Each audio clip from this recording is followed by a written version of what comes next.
So hi guys! Welcome to my first vlog.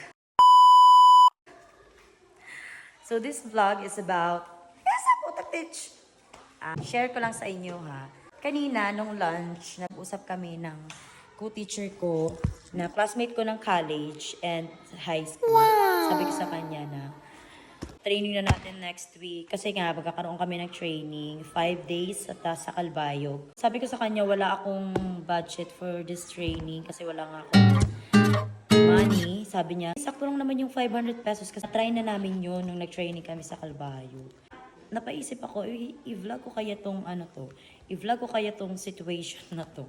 5 days yung training namin, so 500 pesos lang yung dadaling ko. Try natin kung kasya talaga siya. Kasi sabi itong training, funded siya ng division namin. So let's see kung kasya talaga. Be! Oo, mahuli na. Nagpa-vlog. Hi guys! Hindi kami papakiala ko mo. Sakto ba? Sakto ba? Yung 500 pesos? Yes! Sakto ba yan sa training? Bye! Alis na ako. Mom Jess! I'm vloggering na today.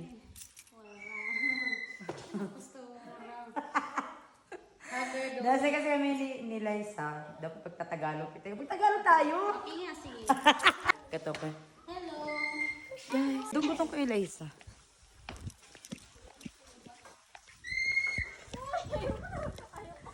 Siya si Liza. Sakto ba? Yung 500? Saktong-sakto! Tagalog! Walang kulang! Let's see. Walang labis! Uy, uli na ka mo! Mag-pledge of loyalty ka mo. Hi mo na kayo sa vlog ko. What? Mom Jess, hi! Teacher! Di mapasuyo balitaw ako, Mom Jess. Ingat, kasi Tagalog tayo. Mom Jess, thank you. Maraming, say hi to my vlog, my first vlog. Hi! Hi! Si utility namin. Balito, makadi na ako. Bye! Ano? Bye! Uy, sarap! Kamuti ba yan?